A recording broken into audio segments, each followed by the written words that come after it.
ناظرین، آج کی اس ویڈیو میں آپ دیکھنے والے ہیں دوسرے سیزن کے 5ویں ایپیسوڈ کا دوسرا حصہ۔ ناظرین، کیا سردار خوشنود جرگہ بلوائے گا یا دو درگا قبیلہ اور کائی قبیلے میں فوجی اتحاد ہو جائے گا؟ کیا گلدارو جابازوں کا کماندار بن جائے گا؟ یہ سب جاننے کے لیے آج کی ہماری اس ویڈیو کو مکمل دیکھیں اور چینل کو سبسکرائب کرنا نہ بھولیں۔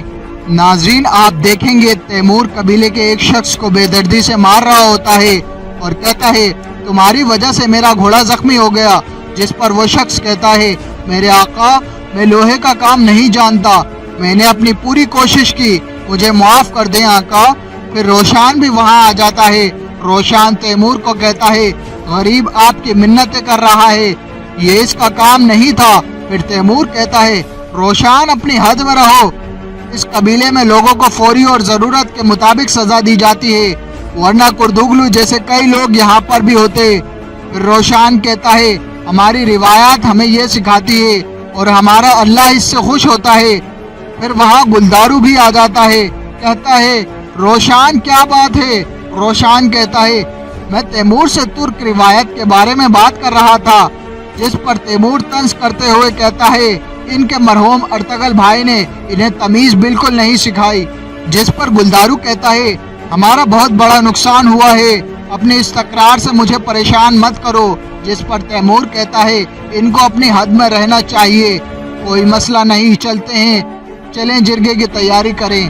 ناظرین، پھر کوچابش روشان کو کہتا ہے روشان میرے بھائی، اب تمہارا کوئی آقا نہیں ہے، جس تھالی میں کھاتے ہو اس میں چھید مت کرو اور اپنے بارے میں سوچو، تمہیں بہت کچھ سہنا ہوگا۔ جس پر نورگل آگے بڑھتا ہے اور کوچابش کو گھورتے ہوئے کہتا ہے کوچابش ہم کافی کچھ سہ چکے ہیں، ہمیں اب کوئی پرواہ نہیں ہے۔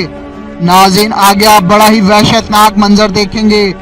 وحشی منگول ارطغرل کے ہاتھ میں لوہے کی سلاخ ٹھوکیں گے، ارطغرل کو اذیتیں دیں گے۔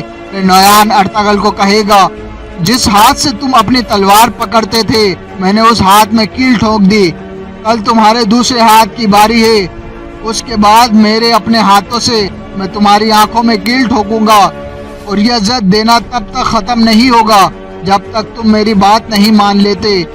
ناظرین، دوسری جانب حائمہ خاتون گلدارو کو کہتی ہے تیمور کیا کہتا ہے اپنے بابا کی بات پر؟ گلدارو بتاتا ہے وہ اپنے بابا کی بات سے اتفاق کرتا ہے، وہ فوج کے اشتراک پر رضامند ہے۔ پھر حائمہ کہتی ہے اور باقی سردار؟ پھر گلدارو کہتا ہے ان کے بارے میں جرگے میں پتہ چل جائے گا اور ہم کو بدلہ لینا ہے اور منگول کافروں کو شکست دینی ہے، ورنہ لوگوں کے درد کا مداوع مشکل ہے اور ہمیں ان کے دکھوں کا مداوع کرنا ہے، یہ ہماری ذمہ داری ہے۔ ناظرین، دوسری طرف تیمور روشنی سے کہتا ہے روشنی خاتون بہت افسوس ہوا، قریب کھڑی حالیہ انہیں دیکھ رہی ہوتی ہے۔ تیمور کہتا ہے میں جانتا ہوں کہ بھائیوں کو کھونے کا دکھ کیا ہوتا ہے، میں نے بیک وقت 2 بھائی کھوئے ہیں، مگر جن لوگوں نے ارطغرل کے ساتھ یہ کیا ہے اور روشنی جنہوں نے تم کو دکھ پہنچایا، میں ان کو ڈھونڈ کر ان سے اس کی قیمت وصول کروں گا۔ پھر روشنی وہاں سے چلی جاتی ہے۔ دوسری جانب آپ دیکھیں گے کرابے نویان سے کہتا ہے نویان، سردیاں آنے سے پہلے ہمیں ان ترکمانوں کو دیکھنا ہوگا، سلطان علاؤالدین ان چرواہوں کو جنگ کے لیے اکٹھا کرے گا اور وہ تم ہی ہوں گے جس کو وہ شکست دے گا۔ جس پر نویان کہے گا یہ ان کی سخت ترین سردیاں ہوں گی، وہ اپنے خیموں میں ایسے چھپ جائیں گے جیسے اپنی ماں کے رحموں میں چھپے تھے، مگر ان کو سکون نہیں ہوگا۔ تم مجھے اس کتے سعدالدین سے کب ملوا رہے ہو؟ جس پر کرابے کہتا ہے یہ تمہاری سخاوت پر منحصر ہے۔ نویان کہتا ہے کرابے ہم منگول بہت سخی ہوتے ہیں۔ پھر کرابے کو ایک سونے سے بھرا صندوق دیا جاتا ہے۔